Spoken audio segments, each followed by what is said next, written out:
There's a level of discipline so sharp, so frightening, that ordinary people label it obsession. They don't understand it. They can't understand it. Because this type of discipline is not built on motivation. It is built on identity death. Most people fail not because they are weak, but because their old self refuses to die. But before I show you how it works, subscribe to the channel, like it below, and comment on the habits you most want to create in your life. This helps me a lot and shows me that you're genuinely interested in changing. Let's go.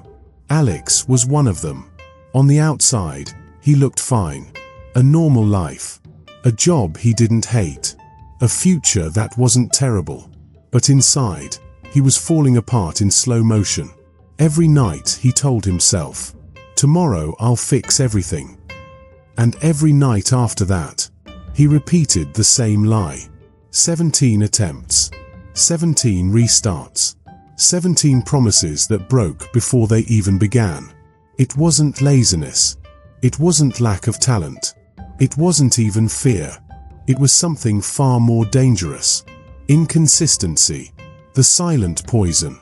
The invisible enemy. The destroyer of potential. Alex wasn't failing because he couldn't start.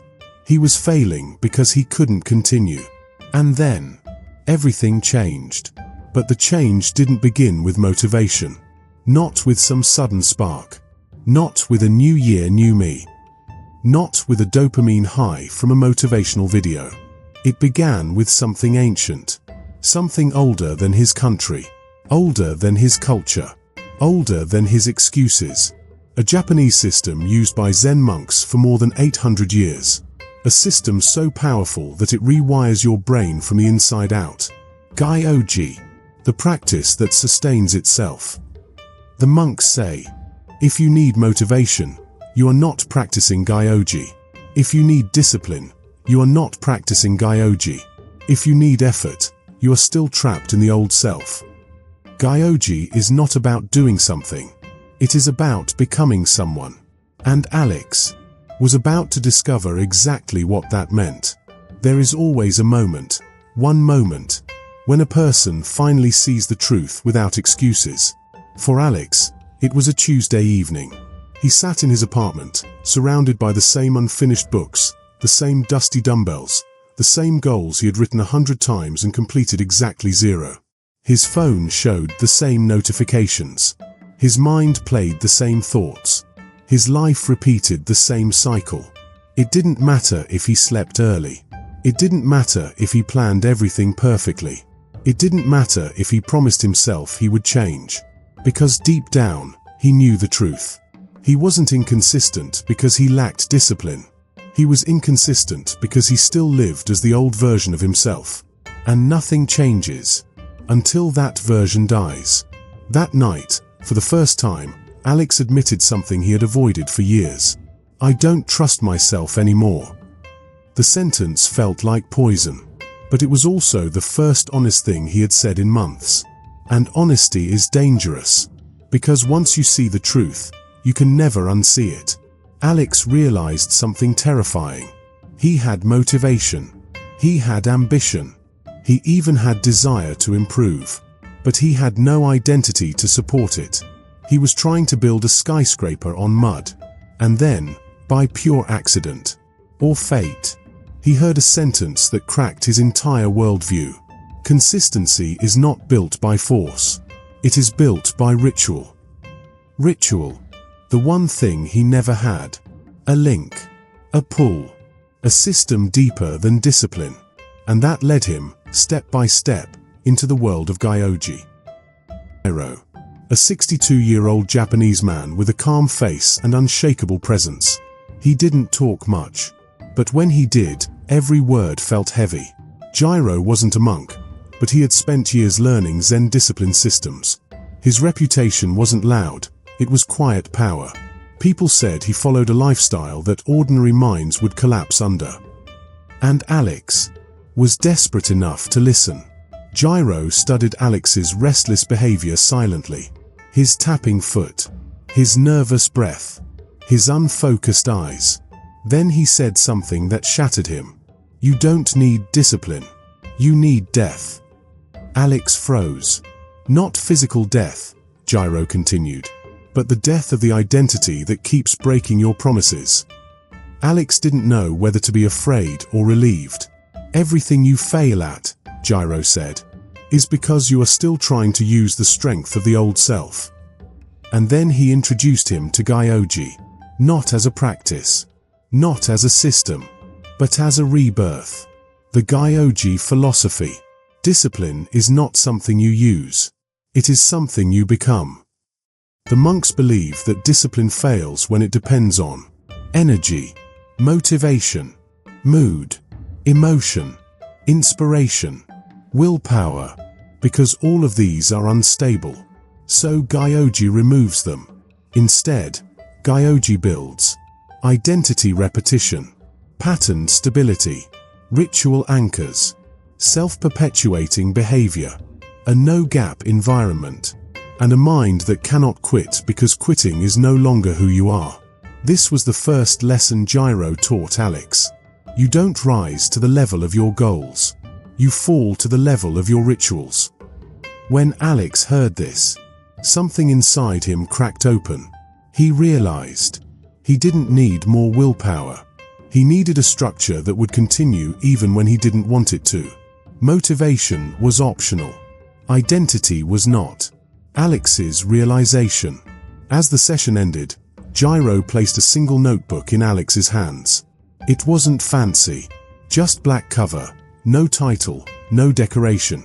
Tonight, Gyro said, you will begin writing your new self. Not goals. Not dreams. Not promises. Identity. Who must you become for consistency to be effortless?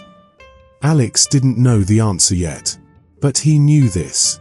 The old him had already died, even if his body didn't realize it yet. This was the beginning, not of a new habit, not of a new routine, not of a new plan, but the beginning of the unbreakable self, the self 99% of people never become. Alex didn't sleep the night he met Gyro, not because he was excited, but because something inside him had finally been exposed. The truth wasn't pretty. It wasn't motivational. It wasn't comforting. It was sharp, disturbing, and deeply honest. He realized that his entire life had been built on attempts, not identity. Attempts fail. Identity doesn't. And that was the first time he understood the real meaning of Gyoji. Alex woke up with that same heavy, restless feeling. The same voices in his head. Start tomorrow. You're too tired. You need more clarity. You're not ready yet. These weren't random thoughts. They were the whispers of the old self, trying to survive. Every time you try to change, your old identity fights for its life. Alex walked into the kitchen, opened his notebook, and stared at the first page. Completely blank. He didn't know what to write. He didn't know what to start. He didn't know who he was supposed to become. And then he remembered Gyro's words. Do not write what you want. Write what you will no longer tolerate. Alex wrote only one sentence. I refuse to be the person who starts and stops. That was it. No big plan. No long list. No motivation. Just identity rejection. The first step of Gyoji was not to define the future self, but to bury the old one. When Alex returned to Gyro the next day, he expected rules. He expected structure. He expected a list of things to follow. Instead, Gyro handed him a single card with one phrase. No gaps. No negotiations. No retreats. Alex didn't understand. Discipline, Gyro said slowly, doesn't collapse from pressure. It collapses from gaps. He drew a circle on the ground with chalk. This is your practice. Then he erased a tiny piece of the circle. This is your excuse. He erased another small piece. This is your mood. Another piece. This is your comfort. In seconds, the circle fell apart. Habits die from small breaks, Gyro said. Not from big failures. This was the second principle of Gyoji. Heavy checkmark consistency ends when gaps begin. Most people don't fail on day 1. They fail on day 9, day 14, day 27. When the first gap appears. 1 missed practice. 1 skipped session. 1 I'll do it later. 1 I'm tired today. And just like that, the old identity regains control. Alex finally said what he had been scared to admit. I depend on motivation too much. Gyro didn't smile. He didn't nod. He didn't encourage him. He said, motivation is emotional caffeine. Gyoji is spinal wiring. People who depend on motivation, he continued, are like people who depend on a spark to keep a fire burning. But Gyoji practitioners build a fire that burns on its own. Alex felt a quiet fear fill his chest, because for the first time, he realized he didn't need to feel ready. He didn't need to feel inspired. He didn't need to feel motivated. He just needed to eliminate the gaps. No gaps, no mood, no negotiation, no debate. Action, without question. That afternoon, Gyro gave Alex the first true assignment. Not a workout. Not a meditation routine. Not a diet shift. Not a productivity hack. Something far more dangerous. Choose one practice that will become your identity for 90 days. Alex hesitated. What practice? He asked. That is not important, Gyro said. What matters is that it becomes you. Most people fail because they choose 10 practices. Gyoji demands one.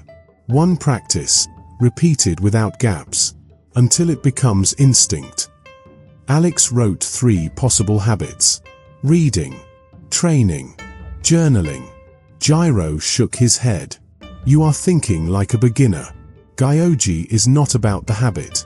It is about the repetition of identity. Then he handed Alex a wooden bead bracelet. Every monk begins with a single bead. Every bead is one completion. When you miss a day, the beads fall apart. When you practice Gyoji, you are not completing a task. You are maintaining your identity.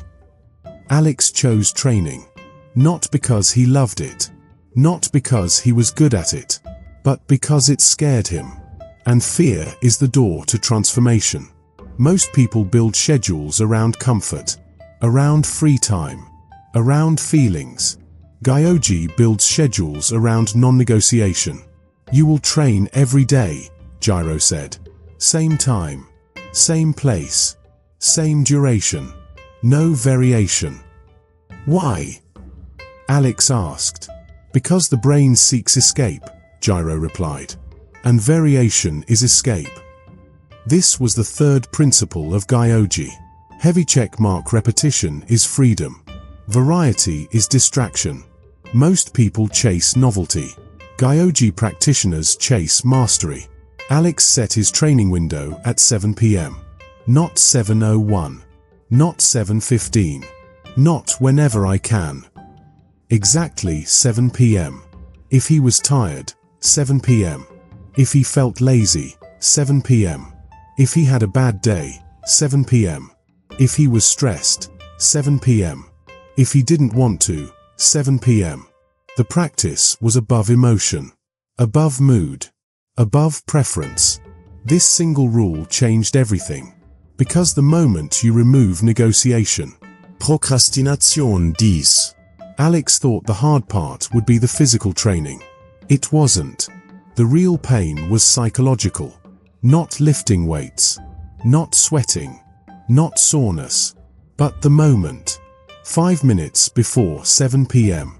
When his old identity whispered, skip today. You're tired. You worked hard enough.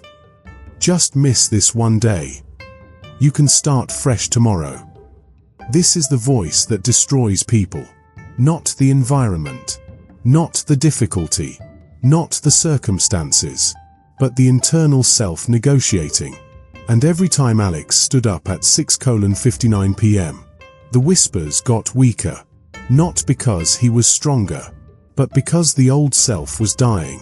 On day 4, something strange happened. Alex finished his training session automatically. He didn't think. He didn't force himself. He didn't argue with himself. He just moved. For the first time in his adult life, action didn't require motivation. It came from identity. This was the moment every Gyoji practitioner chases. The moment when practice begins to sustain itself. Habit becomes instinct. Routine becomes identity. Action becomes nature. And Alex felt something he hadn't felt in years. Momentum. When Alex told Gyro about his progress, expecting praise, Gyro looked serious. "You have completed nothing." Alex felt confused. "You are one day ahead of your old self," Gyro said. "That is not victory. That is the battlefield." The next stage is where 99% of people break. And then he said the sentence that became the foundation of Alex's new life. "If you want unbreakable discipline, you must eliminate the possibility of stopping. Not reduce it. Not resist it. Eliminate it." How? That was the beginning of phase 2 of Gyoji. The phase known as irremovable practice. The stage where quitting becomes more painful than continuing. The stage where identity locks into place. The stage where transformation becomes inevitable. A stage only 1% will ever reach. Alex was about to enter it. Discipline doesn't begin when you wake up early. It begins when something inside you dies. And inside Alex, the old version, the inconsistent one, the man who kept pushing things to tomorrow, was finally reaching his breaking point.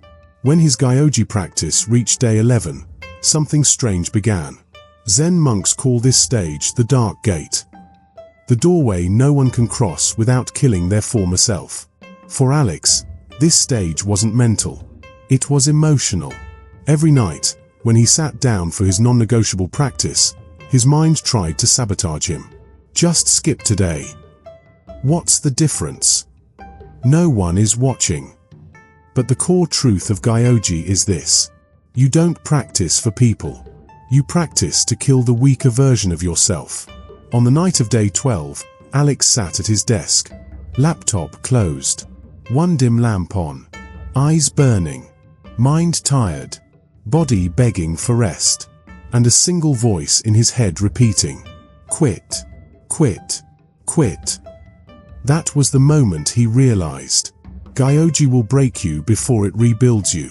Samurai had a name for this stage, Kyuja, the sacred collapse. The point where man believes, "This is too much. I cannot do this." And that's exactly where 99% of people stop forever. Alex stood up and walked to the mirror. Red eyes. Weak posture. A type of shame, the shame of losing to yourself. He whispered, "I can't do this anymore." That sentence split him in two. Heavy checkmark the old Alex, the quitter. Heavy checkmark the Gyoji Alex, the practitioner. A second of silence. A moment that could change a life forever. Then he did what the 1% do. He said, "No, I won't quit. I'm done being that man." This wasn't a motivational line. It was an identity death. The part of him that made excuses, that chose comfort, that stopped when it got hard, died that night. In Zen monasteries, when a monk collapses but still chooses to continue, the master says, "Good. Your training can finally begin." Because real discipline starts after you break. Alex created a ritual of his own. He took out a small black notebook and wrote, "Day 12, the death day." Under it, he added, "From today, the old me no longer exists." This single line changed everything. Now his goal wasn't to build discipline. His goal was to not betray his new identity, the true meaning of Gyoji. To continue, because continuation is who you are.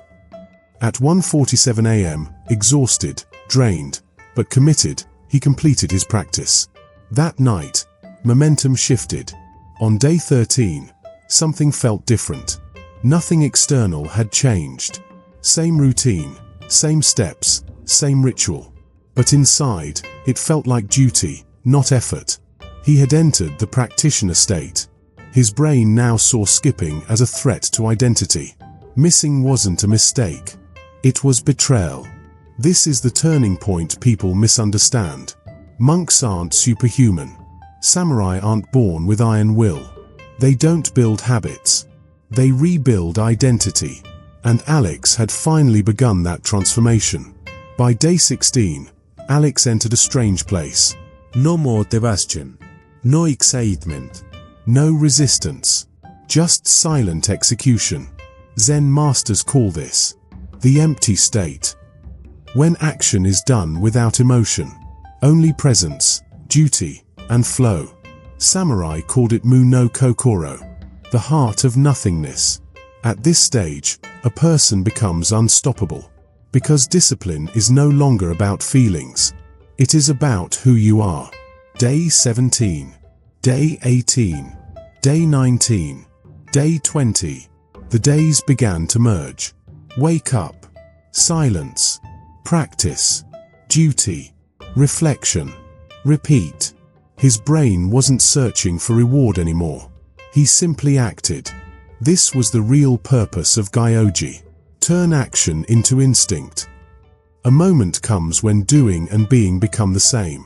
And when that happens, identity resets.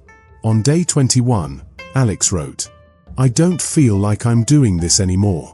It feels like who I am." And that is the moment where discipline becomes permanent. There comes a point in discipline where people stop admiring you and start fearing you. Not because you're aggressive, not because you're loud, but because your consistency exposes their weakness. And Alex had finally reached that point. Day 22. Alex walked into work just like any other day. Same clothes, same routine, same silent presence. But something was different now. People felt it before they understood it. The way he walked, the way he focused, the way he didn't get distracted for even a second. It wasn't confidence. It was alignment. When a person's actions match their identity, their energy becomes sharp, cutting, precise. Japanese monks call this state Isshin, one mind, a level where the world's noise can't touch you. Alex had entered Isshin without even realizing it. His co-workers noticed first. "Bro, why are you so quiet lately? You're like a different person. Are you okay? You seem intense." People say this when they're witnessing the rise of discipline they themselves never achieved. Alex wasn't trying to impress anyone. He was simply following his Gyoji, his non-negotiable practice. That had evolved from an action into a law. Every day, his ritual was the same. Wake before the sun. Silence for 5 minutes. Practice. Reflection. Zero negotiation. No deviación. No breaks. No gaps. Routine had turned into rhythm. Rhythm had turned into identity. Identity had turned into presence. And this presence now made people uncomfortable. Not because Alex changed, but because he was becoming everything they wished they could be. By day 28, Alex had started scaring people. Not intentionally, but through a type of consistency they couldn't explain. His friends asked him to hang out. He refused. Not with excuses. Just a calm. Not tonight. No guilt. No apology. Because the practitioner mindset had taken over. When you kill the weaker version of yourself, people who loved that weaker version think you've become cold. But Alex wasn't cold. He was reborn. The more disciplined he became, the more people labeled him obsessive, too focused, extreme, not normal. These labels don't break disciplined people. They confirm their growth. Zen monks say, when people call you extreme, you are finally on the right path. One night, Alex reached home late, exhausted, drained, mind blank. This was the moment 99% of people break. He sat down, opened his notebook, and stared. His mind whispered again, "Just skip today. One day won't matter." But Gyoji has one golden rule. Even one gap destroys the entire system.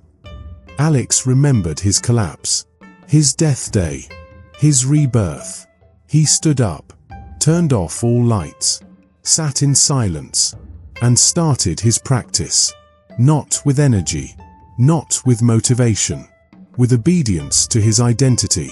That 3-minute war, the war between quitting and continuing, defined everything. And Alex won it. Again. By day 30, something shocking happened. He no longer felt tired. He no longer felt resistance. He no longer questioned the process. His brain had rewired. His habits had fused into instinct. His emotions had detached from action. His identity had evolved into something unbreakable. This stage is called in Zen Shugyo, the ascetic path. The path where discipline becomes frightening, unshakable, identity-based, resistant to failure, immune to excuses. Alex had officially crossed the threshold. Most people never even reach. He wasn't improving anymore. He was transforming. Most people chase motivation their whole lives. A few discover discipline, but only 1% reach the final stage, where discipline becomes identity, and identity becomes destiny. Alex had finally stepped into that 1%. The 90-day wall. Zen monks say, at 90 days, a man meets the truth of who he has become. When Alex reached day 45, most people thought he had already peaked. He didn't break. He didn't slow down. He didn't negotiate. But the Gyoji system has a hidden rule. The closer you get to mastery, the harder the process tests you. Around day 53, the world started testing Alex. Heavy checkmark, workload increased. Heavy checkmark, unexpected responsibilities. Heavy checkmark, emotional heaviness. Heavy checkmark, lack of sleep. Heavy checkmark, moments of loneliness. Heavy checkmark, mental fatigue. It felt as if life itself wanted to see if Alex was truly the man he claimed to be. But he didn't flinch. Because this time, he wasn't relying on willpower. He was relying on identity. And identity doesn't take breaks. The identity lock. Around day 60, an invisible shift happened. Alex woke up before his alarm. Not out of motivation, but out of instinct. He practiced before sunrise. Finished his ritual before distractions could touch him. His mind wasn't scattered anymore. His focus was razor-sharp. His distractions simply stopped existing. This was the stage Zen monks call the identity lock, where you no longer try, you no longer negotiate, you no longer hesitate, you no longer think about quitting, because your actions have fused with who you are. Alex had become the type of man who doesn't skip practice, not because he's disciplined, but because skipping would break his sense of self, the whispers of the old self. But even at this stage, the old self doesn't die quietly. On day 67, Alex felt a familiar voice. You've done enough. You can relax now. You're already better than before. You've proved your point. Most people fall right here, not at the beginning, but right before breakthrough, because comfort always fights to reclaim its place. But Alex didn't fall back. He didn't even argue with the voice. He simply ignored it, the same way monks ignore passing thoughts during meditation. He wrote in his notebook, "Discipline is not what I do. It is what remains when the old self disappears." And he continued, silent, relentless, unshakable. The fear returns, but this time, it's different. By day 75, people around him were no longer concerned. They were intrigued, even intimidated.